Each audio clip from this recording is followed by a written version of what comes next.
ഓരോ ഡയറക്ടേഴ്സിനോടും ചോദിക്കുമല്ലോ എന്തിനാണ് എന്നെ കാസ്റ്റ് ചെയ്യുന്നത്. ഇപ്പൊ പടയവീരനിലൊക്കെ കാസ്റ്റ് ചെയ്യാൻ ചോദിക്കുമ്പോൾ എന്തിനാണ് എന്നെ കാസ്റ്റ് ചെയ്യുന്നത് പറയും, എനിക്കൊരു പേര് വേണം, പക്ഷെ അയാൾക്കൊരു സ്റ്റാർ ഇമേജ് ഉണ്ടാവാൻ പാടില്ല. ഓരോരുത്തരോടും ചോദിക്കുമല്ലോ. എന്താ ശരിക്കും ചോദിച്ചത് കൃഷ്ണന്റെ അടുത്ത്, എന്തിനാ എന്നെ കാസ്റ്റ് ചെയ്തതെന്ന്? അത് വിജയ് ആയിരുന്നു അത് ഇനിഷ്യലി അങ്ങനെ സജഷൻ ഇത് ചെയ്തത്. എവിടെയോ ഒരു അങ്ങനെ ഒരു സിമിലാരിറ്റി ആയിരിക്കില്ല, പക്ഷെ മോശം ഇത് ആടിയായിരുന്നു മേ ബി ഒരു കൺവിൻസിങ് പോയിന്റ് ഫാക്ടർ. അപ്പം എന്റെ പേര് കൃഷ്ണൻ പറഞ്ഞപ്പോ തന്നെ കൃഷ്ണൻ ആക്ച്വലി ഓക്കെ നല്ലതായിരിക്കും എന്നുള്ളത് നിബിയോട് ഹെൽപ്ഫുൾ ആണെന്നും തോന്നുന്നു. ഓവറോൾ വിജയ് സാറിന്റെ കരിയർ എടുത്ത് നോക്കുകയാണെങ്കിലും മാഡി സാറിന്റെ കരിയർ എടുത്ത് തുടങ്ങിയാലും ഒരുപാട് സാമ്യമുണ്ട്. ഒരേ ഇയറിലാണ് തുടങ്ങുന്നത്, 2000 തുടങ്ങുന്നത്. പിന്നെ അവിടെ നിന്ന് ഒരേ രീതിയിൽ തന്നെയാണ് ഗ്രോ ചെയ്യുന്നത്. അതായത് ഒരു സമയത്ത് തമിഴില് റൊമാൻറ്റിക് ബോയ്സിന്റെ മെയിൻ ഏരിയ ആയിരുന്നു. ഇപ്പൊ കുറച്ചുകൂടി എന്താ പറയാ, ഒരു സീരിയസ് ആയിട്ടുള്ള പാട്ടുകൾ അല്ലെങ്കിൽ റൊമാൻറ്റിക് ട്രാക്കുകൾ അല്ലാത്തതും അറ്റംപ്റ്റ് ചെയ്യുന്നുണ്ട്. സെയിം വിത്ത് അദ്ദേഹം. ഈ ഫ്രണ്ട്ഷിപ്പ് എപ്പോഴാണ് സ്റ്റാർട്ട് ചെയ്ത്, അല്ലെങ്കിൽ എന്തെങ്കിലും രീതിയിൽ ഇന്ററാക്ഷൻ ഉണ്ടാവേണ്ട? ലൈക്ക് റോക്കറ്ററിക്ക് കുറച്ച് മുമ്പ് അഫ്കോഴ്സ് എപ്പോഴും എവിടെ കണ്ടാലും അത് പ്രൊഫഷണലി നമുക്ക് ഈ പ്രൊഫഷണൽ ഉള്ള ഒരു ഇതാണ്. പക്ഷെ വിജയ് ആണ് ശരിക്കും പറഞ്ഞ ഒരു ഐ തിങ്ക് റോക്കറ്ററിയുടെ ലോഞ്ച് ഇവന്റിന് മുമ്പ് അങ്ങനെ ഷൂട്ടിന്റെ സമയത്ത് അപ്പോഴാണ് കൂടുതലും ലൈക്ക് ക്ലോസർ ആവുന്നത്. ലൈക്ക് ഇപ്പൊ ഞാൻ പറഞ്ഞ ഈ ഷൂട്ട് ഈ പ്രീമിയർ ലൈക്ക് ചെന്നൈയിലെ പ്രീമിയർ കഴിഞ്ഞപ്പോഴും പുള്ളി ഒരു കാര്യം, അപ്പൊ ഞങ്ങൾ അത് ഓവർ ദി ഇയേഴ്സ് ഞങ്ങൾ കുറെയൊക്കെ ഞങ്ങൾ ദുബായില് ഷൂട്ട് നടന്നപ്പോഴും പുള്ളിയുടെ യാർഡിലും അല്ലെങ്കിൽ ചെന്നൈയിലായാലും അപ്പോ അങ്ങനെയാണ് ക്ലോസ് ലൈക്ക് അങ്ങനെ അപ്പോഴാണ് കൂടുതൽ ക്ലോസ് ആവുന്നത്. ലൈക്ക് അല്ലെങ്കിൽ ഇങ്ങനെ ക്ലോസ്നെസ് അല്ല. ഫണി ലൈക്ക് എനിക്ക് അറിഞ്ഞില്ല ഇങ്ങനത്തെ ഒരു കണക്ഷൻ ഉണ്ടെന്ന്. 2000 ഞങ്ങൾ തുടങ്ങിയെന്നും നിങ്ങൾ നോക്കി എനിക്ക് അതാണ് ഞാൻ വളരെ ഡിഫറെന്റ് ആയിട്ടുള്ള ഒരു പാരലൽ കാര്യങ്ങളാണ് പറഞ്ഞത്. So like see that either way എന്നിട്ടും ലൈക്ക് ഐ ഓൾവേസ് വാച്ച്ഡ് പുള്ളിയുടെ മൂവി കരിയറിലും ഈ പറഞ്ഞ റൊമാൻറ്റിക് ആയിട്ടുള്ള ഹസ്ബൻഡ് നോട്ട് ഓൺലി അന്നും പുള്ളി ചുമ്മാ റൊമാൻറ്റിക് ചോക്ലേറ്റ് ഹീറോ എന്നുള്ളത് മാത്രമല്ലായിരുന്നു. പതുക്കെ പുള്ളി തന്നെ മാറി ഹസ്ബൻഡ് അല്ലെങ്കിൽ അങ്ങനത്തെ ക്യാരക്ടേഴ്സിലേക്ക് ഓൾറെഡി പോയിരുന്നു. And then when you move to Hindi though like ശരിക്കും പറഞ്ഞാൽ is one person who's done even till today Dhurandhar വരെ that he is ready to do what that character requires എന്നുള്ളത് demands and what the script demands. And I think that's why like ഇപ്പൊ പറഞ്ഞ പോലെ ചെറിയൊരു character ആണെങ്കിലും പോലും you do that full heartedly and to be a part of cinema, then eventually like I think people like Vijay Sethupathi ആയാലും you know അവരൊക്കെ ആ ഒരു സ്കൂളിൽ you know doing different characters with different main heroes, you know അത് ഒരു it takes a different mind of cinema to do it. I think സാറിന്റെ like എനിക്ക് ഇപ്പൊ നമുക്ക് ഒരിക്കലും എന്നോട് പറഞ്ഞ എങ്ങനെയാണ് ഇങ്ങനത്തെ ഒരു ക്യാരക്ടേഴ്സ് ചൂസ് ചെയ്യുന്നത് അല്ലെങ്കിൽ എങ്ങനെയാണ് ഇങ്ങനത്തെ സോങ്സ് ചൂസ് ചെയ്യുന്നതെന്ന് എപ്പോഴും ചോദിക്കും. പക്ഷെ നമ്മളല്ല ചൂസ് ചെയ്യുന്നത്. These songs or these characters choose us അല്ലെങ്കിൽ that situation you know kind of chooses us to be a part of it എന്ന് പറയുന്നത്. So I think that's A beauty of it. ഇതിൽ ഞാൻ ഒരിക്കലും വിചാരിച്ചില്ല ഇങ്ങനത്തെ ഒരു ഹിസ്റ്റോറിക്കൽ ആയിട്ടുള്ള ഒരു ക്യാരക്ടർ, ഇങ്ങനത്തെ ഒരു ഹിസ്റ്റോറിക്കൽ ഒരു ക്യാരക്ടറിന്റെ പറ്റിയുള്ള പടത്തിൽ ഇങ്ങനത്തെ ഒരു പ്രോമിനന്റ് ആയിട്ടുള്ള ഒരു ലൈക്ക് എക്സ്റ്റെൻഡഡ് ക്യാമിയോ ചെയ്യാൻ പറ്റും എന്നുള്ളത്. ഈ സോങ്സ് ചൂസ് ചെയ്യുന്ന കാര്യം പറഞ്ഞപ്പോൾ ചോദിച്ചോട്ടെ.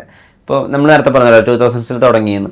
അന്ന് തുടങ്ങിയ കുറച്ച് പേര് മാത്രമാണ് ഇപ്പോഴും റെലവെന്റ് ആയിട്ട് നിൽക്കുന്നുള്ളൂ. ഇപ്പോൾ വിജയ് സാറിനെ പോലെ അങ്ങനെ വളരെ റെയർ ആയിട്ട് ഇപ്പോൾ ശ്വേതം ഒക്കെ പോലെ വളരെ കുറച്ച് പേര് മാത്രമാണ് എല്ലാ കാലത്തും ഓവർ ദി ഇയേഴ്സ് നിൽക്കുന്നുള്ളൂ. ഇപ്പോഴും എല്ലാ 2 വർഷം കൂടുമ്പോൾ ഒരു സിംഗിങ് സെൻസേഷൻ വരും, പിന്നെ അതൊരു 3 വർഷം കഴിയുമ്പോൾ അവസാനിക്കുകയും ചെയ്യും. അത് അതേ കാലം നിലനിൽക്കുന്നില്ല. ആ phenomena ശ്രദ്ധിക്കുന്നുണ്ടോ? I mean it's there in everything. എല്ലാത്തിലും ഇപ്പൊ ആക്ടിങ് ഇതിലായാലും ഞാൻ പറഞ്ഞു ഇന്നലെ ഗോപാൽ സാറിന്റെ അതായത് ജിഡി സാർ മകന്റെ എന്താണ് ശിഖയുടെ ഹസ്ബൻഡിന്റെ ക്യാരക്ടർ ചെയ്യുന്ന ഗോപാൽ ദ ആക്ടർ ഇറ്റ്സെൽഫ് എന്താണ് വാട്ട്സ് ഹിസ് നെയിം സച്ചിൻ അല്ലേ. Sachin like it's such A vibrant and ഒരു പേഴ്സൺ ആയിട്ട് ലൈക്ക് കുറച്ചൊരു 2 ദിവസം ഞങ്ങൾ ഹാങ് ഔട്ട് ചെയ്തുള്ളൂ. പക്ഷെ ഞങ്ങൾ ആ റേസ് ട്രാക്കിലും പിന്നെ ലൈക്ക് മേ ബി പ്രീമിയറിന് അന്ന് 2 ദിവസം പിന്നെ ഇപ്പൊ ഒരു ലൈക്ക് പ്രീമിയറിന് പിന്നെ കാണുന്നത്. അപ്പൊ like the energy that he has overall as A person, just when you meet so many different people like that and when you go through it, I think it's just generally നമ്മുടെ കരിയറിൽ we do it for the love of that art. അപ്പോൾ like you don't think about these things. അതായത് relevance എന്നോ അല്ലെങ്കിൽ ആ പാട്ട് വരുന്നു, പിന്നെ ഇത് ഞാൻ പറയുമ്പോഴത്തേക്ക് ഒരു ഇവന് എന്താണ് ബുദ്ധിമുട്ടുണ്ടായിട്ടുള്ളത് അല്ലെങ്കിൽ അപ്പൊ അത് പക്ഷെ ഇന്ന് രാവിലെ ഒരു മ്യൂസിക് ഡയറക്ടർ ഞാൻ പറഞ്ഞു, ഈ ഇന്റർവ്യൂ കഴിഞ്ഞിട്ട് ഞാൻ നേരെ സ്റ്റുഡിയോ വരാം, എനിക്ക് എന്നിട്ട് അടുത്ത ഫ്ലൈറ്റ് എടുത്ത് വെച്ച് ചെന്നൈ പോകണം, ഇന്ന് രാത്രി അമേരിക്ക പോകണം, ഇതൊക്കെ പറഞ്ഞത്. അല്ല അപ്പൊ പോയിട്ട് വന്നിട്ട് ഞാൻ പറഞ്ഞു, അല്ല നിങ്ങൾ അത് മാത്രമല്ല അപ്പൊ പേയ്മെന്റ് എന്താണ് തരുമ്പോഴത്തേക്ക് അത് എനിക്ക് കയ്യിൽ എനിക്ക് അങ്ങനെ തന്നെ എനിക്ക് പേയ്മെന്റ് കിട്ടിയാൽ ആ ട്രാവലിന് എനിക്ക് അപ്പോഴത്തേക്ക് പുള്ളി ചിരിക്കുക. അല്ല എനിക്കറിയാം നിങ്ങൾ എന്തായാലും ചിരിക്കുന്നറിയാം, ഞാനത് പറയുമ്പോഴത്തേക്കും ഇത്രയും കഷ്ടപ്പാടുള്ള ഒരു പേയ്മെന്റ് എടുത്തിട്ട് ചോദിക്കാറുണ്ടോ ദാസേട്ടന്റെ മോന് ദാരിദ്ര്യം അങ്ങനെ ചോദിക്കാറുണ്ടോ? ദാരിദ്ര്യം ഉണ്ടോന്ന് ചോദിക്കില്ലല്ലോ, എന്താ ബുദ്ധിമുട്ടെന്നുള്ളത്. ദാസേട്ടന്റെ മോൻ എന്തിന്റെ കുറവാണ് അങ്ങനെ ചോദിക്കാറുണ്ട് ഇപ്പോഴും? അത് ഒന്നിന്റെയും കുറവൊന്നുമില്ല. ഇപ്പൊ വിസ്മയ മോഹൻലാലിന്റെ ലോഞ്ച് വന്നല്ലോ, എന്താണ് അടുത്തത് ചെയ്യാൻ പോണത്? ഭയങ്കര കമ്പാരിസൺ ഉണ്ടാവും, ഭയങ്കര മൈക്രോസ്കോപ്പിക് ലെൻസിലായിരിക്കും അവരുടെ ഓരോ ചലനങ്ങളും നോക്കുന്നത്. ഞാൻ അത് കണ്ടപ്പോ അറിയാതെ ആലോചിച്ചു പോയത് വിജയദാസിനെ പറ്റിട്ടാ. അത് ഇത്രയും കമ്പാരിസൺ മനുഷ്യൻ വേറെ ലോകത്തുണ്ടാവില്ലല്ലോ അല്ലെ. ഞാൻ ആ സമയത്തൊക്കെ ഭാഗ്യത്തിന് ഇത്രയും സോഷ്യൽ മീഡിയ ഇല്ലായിരുന്നു, ഞാൻ കുറച്ചുകൂടെ വർഷങ്ങളായിരുന്നു ചിലപ്പോ ഞാൻ പൊങ്ങിയാലും. അത് തന്നെ എന്നിട്ട് 7 വർഷം എടുത്തു നല്ലൊരു കോഴിക്കോട് വരാനും. But still I'm saying like experience of it was I still recorded beautiful songs for Ilayaraja സാറും ഔസേപ്പിച്ചൻ സാറും. ആ രണ്ടുപേരാണ് എനിക്ക് ആകെ പാട്ട് തന്നോണ്ടിരുന്നത് ആ 7 വർഷത്തിൽ മലയാളത്തിൽ. ആ സമയത്ത് ഏതോ ഒരു ഭാഗ്യം എന്ന് പറഞ്ഞാൽ തമിഴില് എനിക്ക് പാട്ടുകൾ ഹിറ്റായി തുടങ്ങി, അവിടെ എസ്റ്റാബ്ലിഷ് ആയി തുടങ്ങി.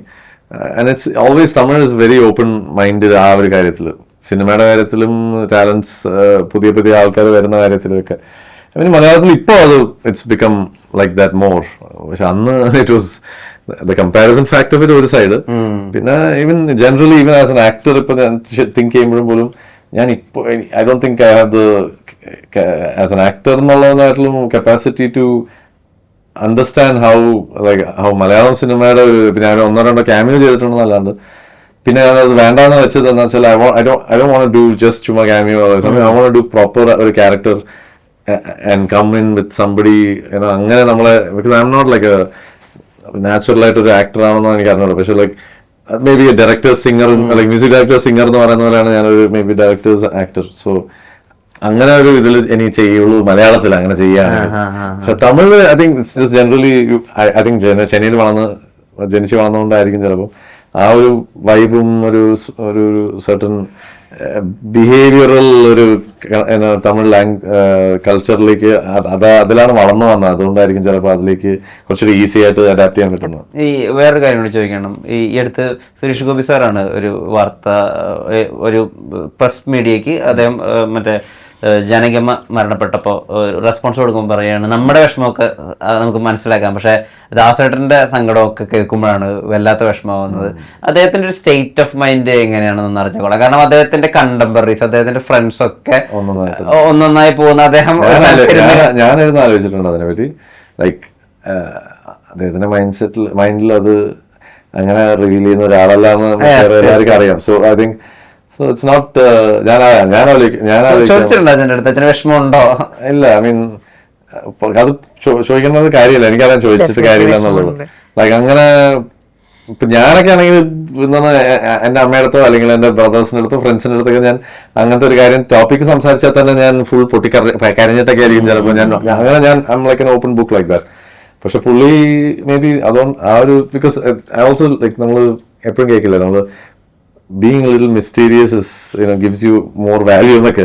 I think maybe അങ്ങനത്തെ ഒരു മൈൻഡ് സെറ്റിൽ ഇരുന്ന ഒരാളായതുകൊണ്ടായിരിക്കും ചിലപ്പോൾ ഞങ്ങളുടെ അടുത്ത് തന്നെ അങ്ങനെയൊന്നും ഇമോഷണലി ഒന്നും അങ്ങനെ റിവീൽ ചെയ്യില്ല അത്രയും.